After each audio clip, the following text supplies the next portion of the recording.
우리가 나눴던 것처럼, 그리고 지난 두어 달 동안 계속해서 야고보서의 말씀을 통해서 나눴던 것처럼, 야고보서의 가장 핵심적인 가르침은 한마디로 너희가 그저 믿기만 하고 끝나는 것이 아니라 그 믿음대로 행하여야 된다. 그래야 그것이 참된 믿음이다 라는 것입니다.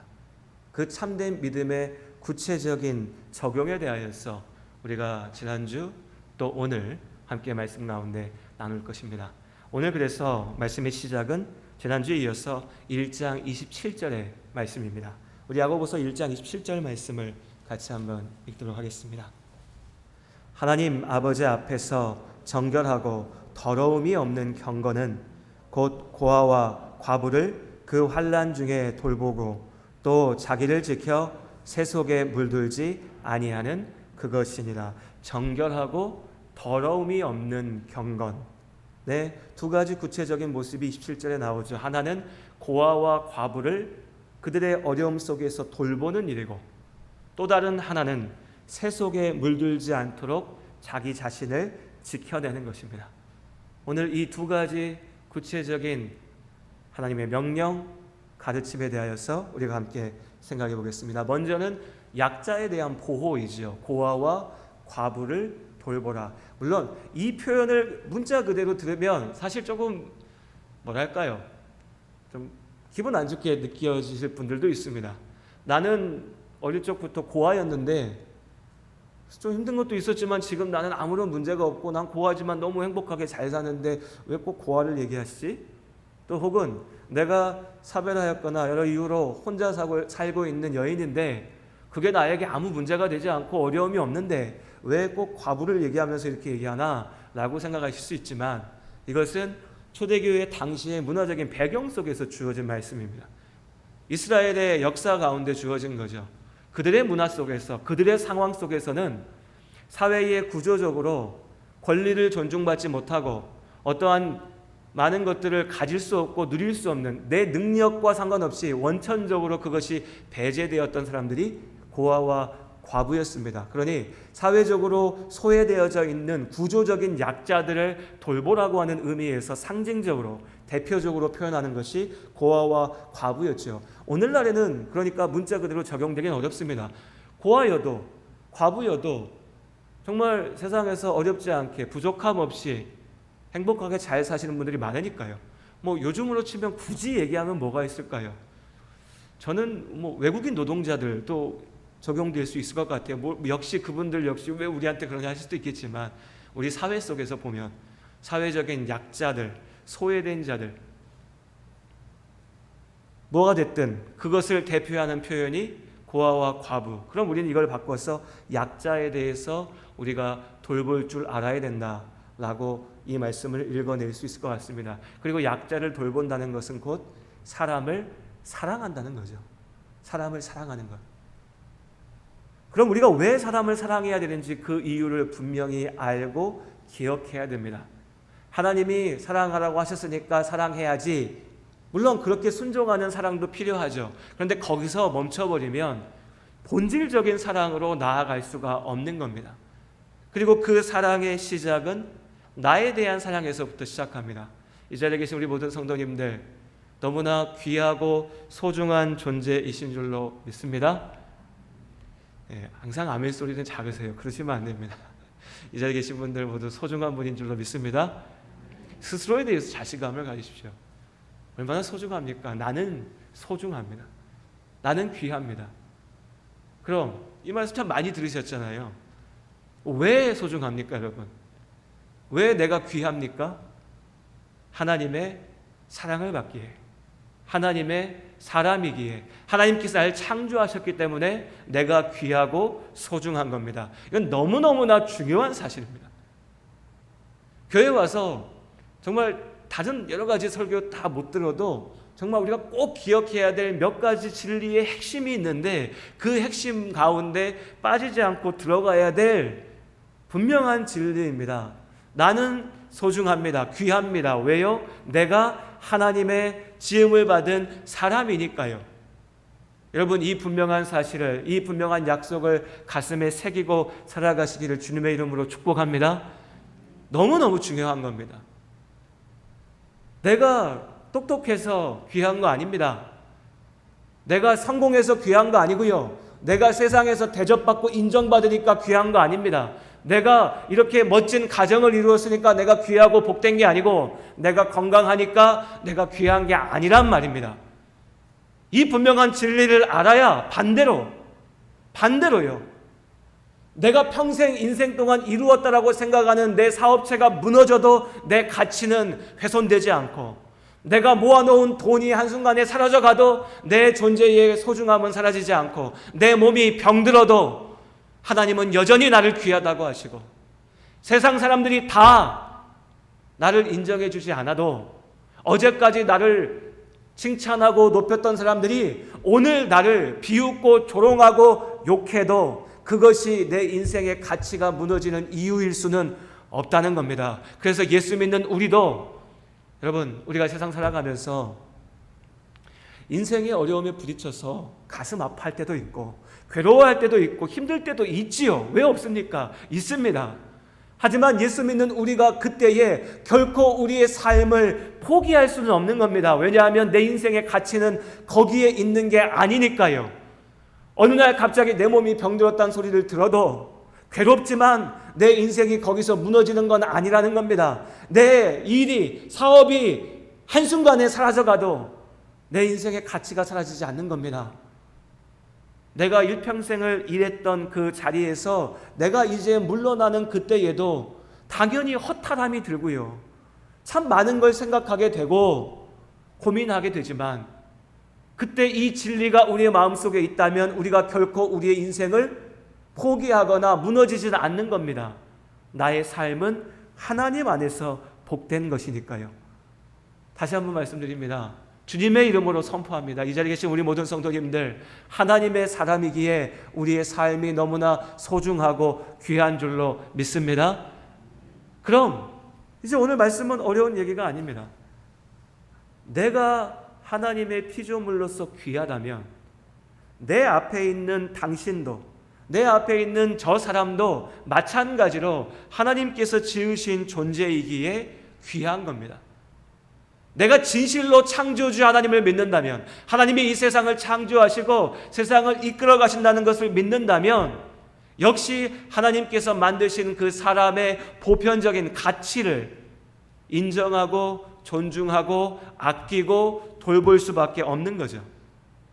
그리고 오늘 야고보서의 말씀은 이 사람에 대한 사랑의 구체적인 적용에 대해서 분명하게 한 가지를 제시하고 있습니다. 2장 1절의 말씀, 야고보서 2장 1절 말씀을 우리 같이 한 목소리 읽겠습니다. 바로 밑에 있죠. 우리 같이 2장 1절 말씀 함께 읽겠습니다. 내 형제들아, 영광의 주 곧 우리 주 예수 그리스도에 대한 믿음을 너희가 가졌으니 사람을 차별하여 대하지 말라 하매. 야고보서의 핵심이 이런 데서 나오는 겁니다. 주 예수 그리스도에 대한 믿음을 너희가 가졌으니, 믿음을 가지라에서 끝나는 것이 아니라 너희가 믿음을 가졌으니 사람을 차별하여서 대하지 말라. 한마디로 뭡니까? 사람 차별하지 말라. 사람 차별해서 대하지 말라. 어려운 얘기 아니죠. 우리가 다 아는 얘기입니다. 다 알죠. 차별하는 거 나쁜 거야, 이 말 못할 사람 누가 있습니까? 다 압니다. 항상 문제는 뭐죠? 다 아는 그것을 우리가 제대로 지키지 못하는 거죠. 이어지는 2절부터 4절까지의 말씀을 보면 초대교회의 여러 교회들 가운데서 이 문제가 심각하게 드러났던 것 같아요. 특별히 뭘 가지고 차별했냐? 돈이요. 돈. 교회에 성도들이 오는데 그 교회에 오는 성도들이 아름다운 옷을 입고 금가락지를 끼고 아무튼 멋지고 화려하게 차려입고 오면 대접해주고, 어떤 사람이 그냥 봐도 저 사람은 그냥 이렇게 돌아다니는 사람이고 누가 봐도 저 사람은 부자는 아니야 라고 보이는 사람이 오면 제대로 대접하지 않는 모습들이 초대교회에도 있었다는 거죠. 사람이 참 이렇게 똑같은 겁니다. 초대교회 언제입니까? 2000년 전이에요. 2000년 전의 사람들과 지금 우리를 생각해 보면 우리는 마음속에요, 그때보다 우리가 훨씬 나았지라는 생각이 있습니다. 그렇지 않나요, 여러분? 100년 전에 조선시대, 야, 그 일제 일본한테 지배나 당하고 말이야, 그때 그 사람들보다 지금 우리는, 대한민국에 사는 우리는 훨씬 대단하고 훨씬 나은 것 같다는 착각을 합니다. 그 착각의 이유는 뭐죠? 더 부자니까요. 더 많이 가지고 있으니까, 더 잘 사니까. 그런데 사람의 본성은요, 사람의 본질은요, 하나도 달라지지 않습니다. 여러분, 우리 솔직한 마음이 어떻습니까? 우리 마음에 그런 마음 없습니까?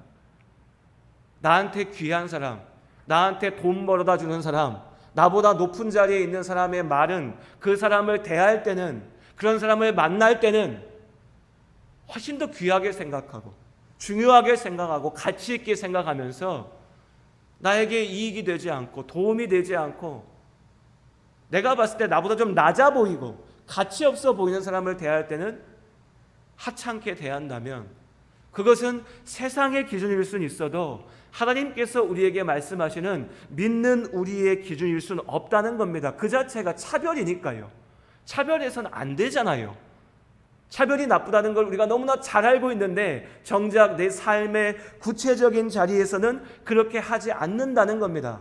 5절의 말씀 우리 같이 한번 읽어보죠. 2장 5절 말씀 함께 한 목소리 읽겠습니다. 내 사랑하는 형제들아 들을지어다. 하나님이 세상에서 가난한 자를 택하사 믿음에 부요하게 하시고 또 자기를 사랑하는 자들에게 약속하신 나라를 상속으로 받게 하지 아니하셨느냐. 아멘. 하나님은 나를 돈으로 보지 않으셨습니다. 이 자리에 오신 성도님들 중에 어떤 분이 하나님께서 야, 네가 100만 원 있으면, 1000만 원 있으면, 1억, 10억 있으면 내가 너 구원해 줄게, 그렇게 말씀하십니까? 하나님은 우리에게 그렇게 말씀하지 않으셨습니다. 그런데 어떻게 우리가 사람을 돈으로 볼 수 있습니까? 하나님은 우리에게 어떤 기준을 가지고 평가하지 않으셨습니다. 그런데 왜 우리가 사람들을 눈에 보이는 기준을 가지고서 평가할 수 있을까요? 하나님은 죄인된 우리라도 예수 그리스도의 십자가를 믿는 믿음으로 하나님의 나라의 자녀가 되게 하셨습니다. 그런데 우리가 어떤 이유를 가지고서 사람을 평가하고 차별하며 특별히 교회 가운데서 그렇게 할 수 있겠습니까? 말이 되지 않는 일이죠. 필리핀 선교지에 같이 가셨던 분들, 다녀오셨던 분들 아마 기억하실 겁니다. 필리핀에 가면요, 대형 마트가 있어요. 그런데 이 마트 들어가려고 할 때 검문합니다. 이 대형 마트가 우리로 치면 무슨 이마트, 롯데마트 이런 대형 마트가 가난한 사람들은 들어갈 수가 없는 곳이에요.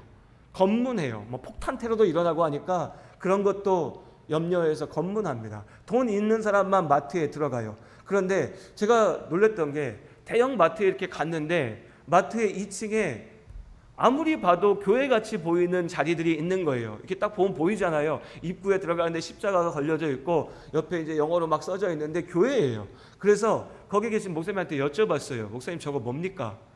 교회래요. 그런데 왜 교회가 마트 안에 있죠? 그런데 우리로 치면 한국에선 그래도 돼요. 한국에서는 대한민국에 마트 못 들어갈 사람 누가 있습니까? 그냥 아무나 다 가죠. 그러니까 그냥 마트 위에 상가도 있으니까 상가 있는 자리에 우리가 교회를 개척해서 모입니다. 뭐 그럴 수도 있죠. 그런 교회가 있는지 모르겠지만 그럴 수도 있습니다. 근데 거기에 맥락에서는 이해가 안 되는 거예요. 제가 분명히 알기로 거기에 못 들어오는 사람들이 있는데 왜 여기에 교회가 있습니까? 물어보니 그 교회는 부유한 사람들만 가는 교회라는 거예요. 부자들이, 빈민촌에 가난한 사람들이 들어와 있는 그런 교회 가기 싫은 사람들이 자기들만 있고 싶은 자리에, 그리고 가만 보니까 진짜 그래요. 우리 교회가 후원하고 함께하는 그 교회에 가보면 에어컨 한번 트시는 것도 전기세 아껴야 되니까, 뭐 우리도 그렇지만요, 아껴야 되니까 함께 모일 때만 겨우겨우 에어컨 틀고 뭐 이렇게 하는데 그 자리는 한국 기준으로 봐도 멋지게 해놨어요. 세련되게. 그게 교회입니까? 그건 교회 아닙니다. 그 사람들은 당신이 뭔데 우리한테 그렇게 얘기하냐고 할지 모르지만 저는 분명하게 얘기할 수 있습니다. 그건 교회가 아닙니다. 어떤 기준을 가지고서 우리만 모인다라고 하는 것은 교회가 아니라는 거죠. 하나님께서 우리를 그렇게 부르시지 않으셨는데 우리가 그렇게 선을 그을 수는 없는 겁니다. 이 기준을 분명하게 기억하시기를 바랍니다. 교회는 모두가 다 함께하는 자리입니다. 사람은요, 모두가 그 자체로 귀합니다. 물론 그 가운데 믿음으로 함께하는 믿음의 가족들이 있고 안타깝지만 믿지 않는 사람들이 있죠.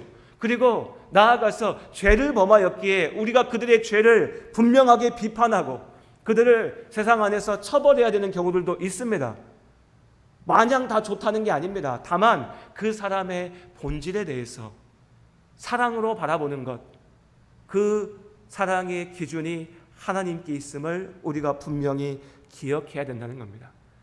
그리고 참된 믿음의 구체적인 적용의 두 번째 예가 세상과 친구하지 말라는 것, 세속에 물들지 말라는 것이었죠.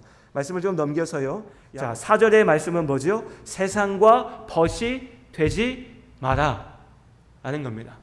세상과 벗이 되면, 세상과 친구가 되면 하나님과 원수가 된다는 거죠. 그럼 여기서 우리가 이 말씀을 제대로 이해할 필요가 있습니다. 이걸 반대로 뒤집어서, 그러니까 너희가 세상을 멀리하면 하나님과 함께할 수 있다, 이렇게 이해할 수 있는데 이 말씀을 오해할 여지가 있는 거죠. 자, 아까 말씀드렸습니다. 우리가 왜 귀합니까? 대답 한번 해보시죠. 우리가 왜 귀합니까? 하나님이 나를 지으셨으니까, 하나님이 나를 사랑하시니까. 그렇죠? 우리는 세상 안에 살고 있습니다. 이 세상을 하나님께서 창조하셨습니다. 그럼 여러분, 이 세상은 귀한 겁니까? 아니면 나쁜 겁니까? 귀한 거죠. 좋은 거죠. 아름다운 겁니다. 하나님께서 지으신 세상이니까요. 이걸 우리가 오해하면 안 됩니다. 오늘 말씀에 너희가 세상과 친구 되지 말라 했을 때 이 세상과 우리가 세상 안에 살고 있다, 특별히 하나님께서 창조하신 세상 안에 살고 있다라고 얘기할 때 그 세상은 우리 말로는 똑같이 세상이지만 가리키는 대상이 다른 거죠. 우리가 살고 있는 이 세상은 하나님께서 창조하신 세상입니다. 문제는 이 세상이, 하나님께서 창조하신 세상이 죄로 인하여서 타락하고 무너졌고 오염되어 있다는 거죠. 그래서 이 세상을 살아가는 것이 하나님이 창조하신 그 모습 그대로 아름답고 기쁘고 사랑으로만 가득해 있는 게 아니라 미움이 있고 원망과 갈등이 있고 고통이 있고 아픔이 있고 죽음이 있죠. 죄로 인하여서 이 세상이 부서졌기에, 그렇기에 우리가 사는 세상은 원래의 모습으로는 참 아름답고 온전한 것이지만 죄로 인하여서 고장나 있는 겁니다. 세상이 문제인 것이 아니라 이 세상을 고장나게 한 죄가 문제인 거죠. 사람도 마찬가지죠. 사람 자체가 문제인 것이 아니라 그 사람을 무너지게 만든 죄가 문제죠. 그래서 우리는 있는 그대로의 사람은 사랑하지만 그의 죄악 가운데는 함께할 수 없는 겁니다. 오늘 4절의 말씀에 세상과 친구 되지 말라라고 하는 이 말씀도 아주 분명하게 정확히 이해하려면 죄와 함께하지 말라는 겁니다. 죄와 함께하지 말라. 어떤 사람들은 그래서 오늘 말씀을 오해하면 세상으로부터 탈출하는 것이 예수님과 하나님과 함께하는 것이라고 생각합니다. 이건 불가능한 일이에요. 어디로 탈출할까요? 얼마 전에 아마존 창업자가, 아십니까? 아마존? 세상에서 제일 부자인 사람, 맨날 빌 게이츠만 들어서 아시죠? 바뀐 지 좀 됐습니다. 아마존 창업자가 우주에 갔다 왔어요. 관광으로, 여행으로. 돈 많이 내면 이제 우주도 여행 갈 수 있는 시대가 됐습니다. 우주로 가면 세상을 떠나는 겁니까? 거기는 세상 아닙니까? 거기도 하나님께서 창조하신 세상이죠. 우리는, 여러분 이걸 잘 기억하셔야 됩니다. 우리는 세상 안에 살고 있습니다. 세상을 떠나 이런 찬양을 하니까 우리가 이걸 막 자꾸 헷갈려요. 우리가 떠나야 될 세상은 죄악인 겁니다. 죄악. 있는 그대로 하나님이 창조하신 이 세상을 우리가 떠나 살 수는 없는 거죠. 우리는 이 세상을 지배하고 있는 죄를 떠나서 사는 겁니다.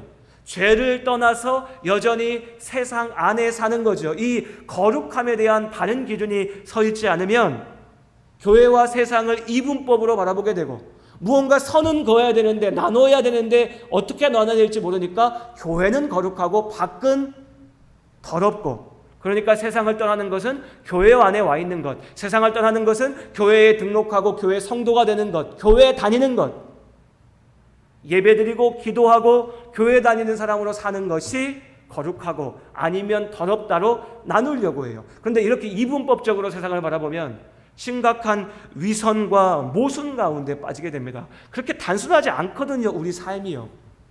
예배당을 생각해 보십시오. 여러분, 예배당이 거룩합니까? 여기 거룩합니까? 주중에 혼자 교회 와서 기도하시면 거룩하게 느껴지십니까?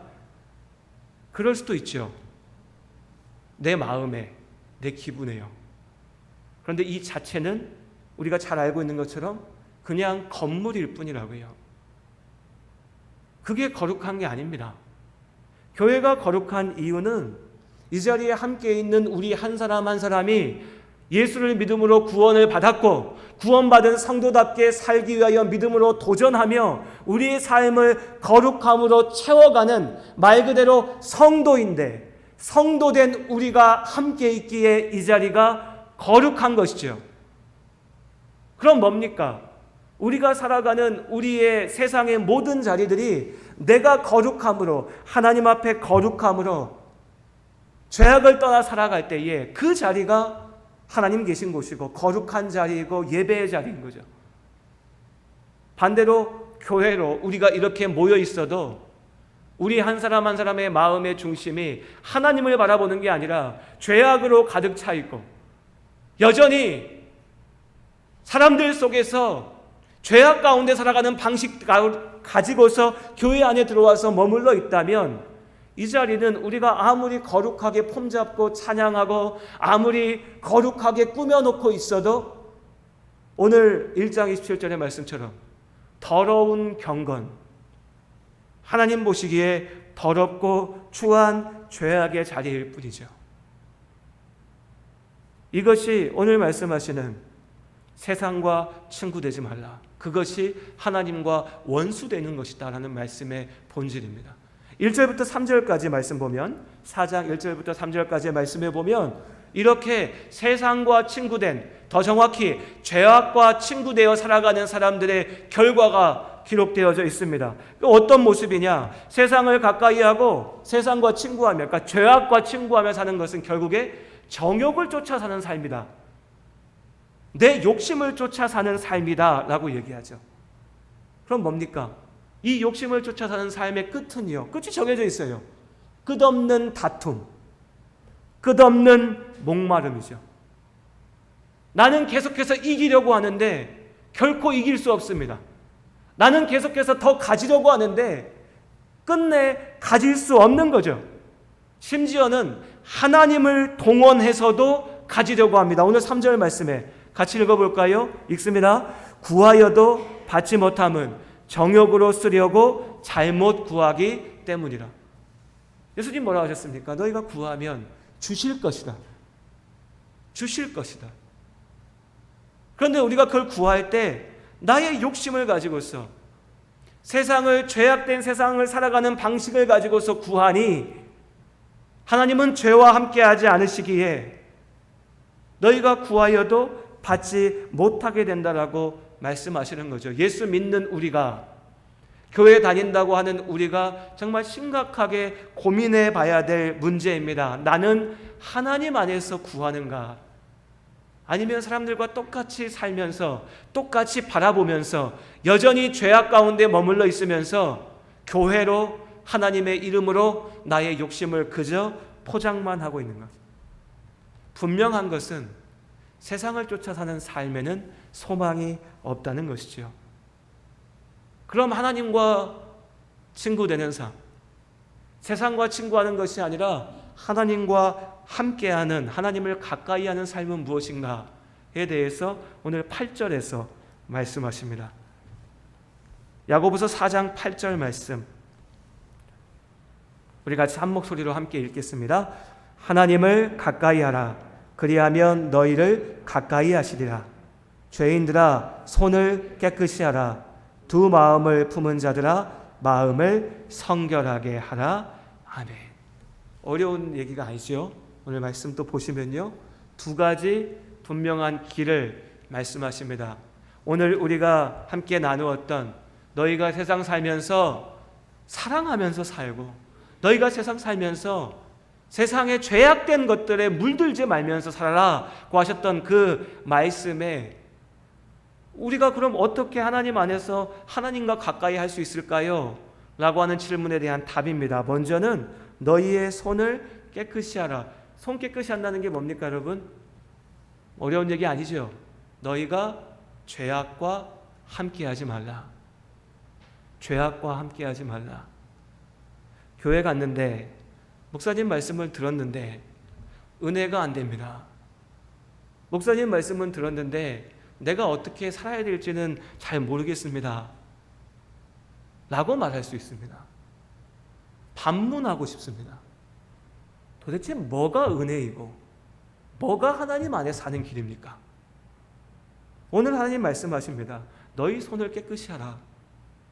주님의 이름으로 선포합니다. 여러분, 죄짓고 살지 마십시오. 죄짓고 살지 마십시오. 세상 죄야 많이 안 지쳐. 누가 우리 감옥 갈 사람 이 중에 있습니까? 하나님 앞에 범죄하지 마십시오. 그것이 하나님께서 오늘 이 자리에 있는 나에게 원하시는 모습입니다. 그런데 이 분명한 말씀을 듣고 돌아서서는, 근데 설교는 들었는데 내가 어떻게 해야 할지 모르겠어. 설교는 들었는데 은혜가 안 돼. 왜요? 왜 은혜가 안 될까요? 내가 그렇게 믿음으로 도전할 마음이 없거든요. 나는 여전히 세상에 나가서 다른 사람들 사는 것처럼 적당히 거짓말도 하고 적당히 속이기도 하고 적당히 도둑질도 하면서 그냥 그렇게 잘 살고 싶거든요. 그게 세상과 친구하는 것이고 그것이 죄악과 함께하는 것인데 나는 거기 머물러 있고 싶거든요. 그런데 내가 그렇게 생각하든지 아니든지 간에 하나님은 분명히 말씀하십니다. 너희의 손을 깨끗이 하라. 하나님의 말씀을 분명히 기억하시길 바랍니다. 그리고 두 번째 뭡니까? 두 마음을 품은 자들아 마음을 성결하게 하라. 마음을 성결하게 하라. 이게 뭐죠? 아까 우리 4절 말씀, 간음한 사람들아 말씀했죠. 우리 속된 말로 양다리 걸치지 말라. 하나님과 세상에 양쪽에 걸치고 서가지고 교회에 와서는 하나님 열심히 믿는 것처럼 삶을 살아가는 동안에는 하나님은 다 어디 가버리고 사람들이 그냥 죄악 속에 살아가는 그 방식대로 살지 말라는 겁니다. 하나만 보고 가라는 거죠. 내가 하나님 말씀대로 결단하고 나아가기로 다짐했다면, 내가 참으로 예수님의 십자가를 붙잡고 나아간다면 내 삶을 하나님의 말씀으로 세우는 겁니다. 당장 손해볼 수 있어도, 당장 어려워도 그 하나님의 말씀 앞에 내 인생을 걸어야죠. 그 말씀대로 살아가서 마침내 하나님께서 주시는 그 축복을, 은혜를, 참된 기쁨을 누려야죠. 그런데 다들 적당히 양쪽에 걸쳐서 교회에서는 종교적인 위안을 얻고 살아가는 자리에 가서는 그 방법으로 살아보려고 하고, 이렇게 하니까 어느 쪽에서도 답이 없는 겁니다. 그냥 죄악 가운데 살아가는 사람들과 똑같이 이기려고 하나 이기지 못하고 가지려고 하나 갖지 못하는 끝없는 목마른 가운데 있는 거죠. 우리 모든 성도님들, 오직 하나님만 바라보고 나아가는 우리가 될 수 있기를 원합니다. 오직 말씀으로 도전하는 우리가 될 수 있게 원합니다. 그때 하나님께서 우리의 기도 가운데 역사하십니다. 우리는 믿음으로 삽니다. 욕심이 아니라 은혜로 살죠. 교만이 아니라 감사로 사는 겁니다. 그렇게 주님과 함께하는 삶, 하나님께로 가까이 나아가는 삶이 복된 줄로 믿습니다.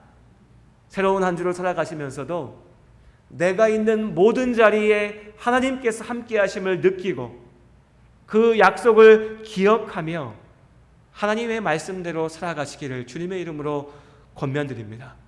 그것이 하나님께로 가까이 가는 삶이고 그것이 하나님의 참된 축복을 누리는 삶임을 믿습니다. 함께 기도하시겠습니다.